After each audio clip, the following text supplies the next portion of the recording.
جب صوبے کا وزیر اعلیٰ جا کر پنجاب کو للکارتا ہے، سندھ کو للکارتا ہے، تو پختونخوا کے جو تعلقات سندھ کے ساتھ ہونے چاہیے، پنجاب کے ساتھ ہونے چاہیے، وفاق کے ساتھ ہونے چاہیے، وہ متاثر ہو رہے ہیں۔ اور یہ صوبہ اکیلا اس کا متحمل نہیں ہو سکتا کہ ان حالات کا سامنا ہم اکیلے کرنے۔ پہلے ہی مرکز کے ساتھ ہم حالت جنگ میں ہیں، پنجاب کے ساتھ ہم حالت جنگ میں، ہمارا ارادہ ہے اب سندھ کی طرف بڑھ رہے ہیں، ریاست کے ساتھ پہلی ایک جنگ کا ماحول ہے۔ تو اس پر میرے خیال سے ان کو نظر ثانی کرنی چاہیے۔ اگر نظر ثانی نہیں کریں گے تو جتنا نقصان ہوا ہے آج تک وہ بھی پختونخوا اور یہاں کی عوام کا ہوا ہے، اور آگے بھی اگر ہوگا خدا نخواستہ تو وہ پختونخوا کے اور پختونخوا کی عوام کا ہوگا۔ اس کیفیت سے نکلنے کے لیے یہ جس طرف ہم چل پڑے ہیں آگے بند گلی ہے، اور ایک وزیر اعلیٰ پہلے گھر جا چکا ہے، کیا دوسرے وزیر اعلیٰ کو گھر بھیجنے کی تیاری کی جا رہی ہے؟ ان کا مینڈیٹ جیسی بھی ہے، جیسی بھی ان کو ملا، 13 میں ملا، 18 میں ملا، 24 میں جو معاملات ہوئے، ہمارے بہت سارے اعتراضات اس حوالے سے ہیں، لیکن یہاں پر آیا یہ مناسب ہوگا کہ ایک الیکٹڈ گورنمنٹ جو ہے وہ خود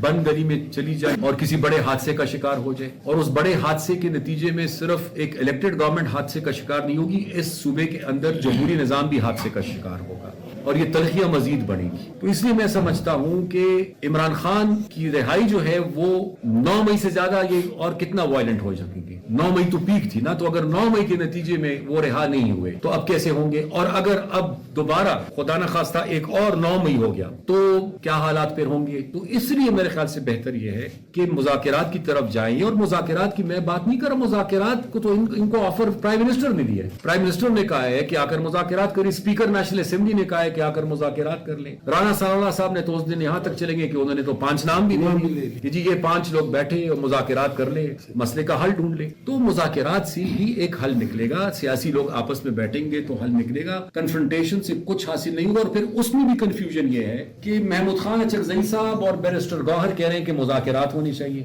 وہ مذاکرات کی نہیں، وہ انقلاب کی بات کر رہے ہیں۔ علیمہ خان بی بی جو ہے وہ کہہ رہی ہے کہ جو مذاکرات کی بات کر رہے ہیں ان کا کوئی پی ٹی آئی سے تعلق ہی نہیں ہے، وہ ہم میں سے نہیں ہے۔ بیرسٹر گوہر کہہ رہے ہیں کہ نہیں، بات ہونی چاہیے۔ محمود خان اچکزئی صاحب کو انہوں نے اور علامہ صاحب کو یہ اختیار دیا کہ آپ نے مذاکرات کرنی ہے۔ دوسری طرف سے پی ٹی آئی کی سوشل میڈیا پر ایک طوفانی بدتمیزی کا سلسلہ جاری ہے۔ تو یہ دونوں چیزیں ایک ساتھ نہیں چل سکتی، پی ٹی آئی کو بھی نہیں، بلکہ میرے خیال سے یہ فیصلہ پی ٹی آئی نہیں کر سکتی۔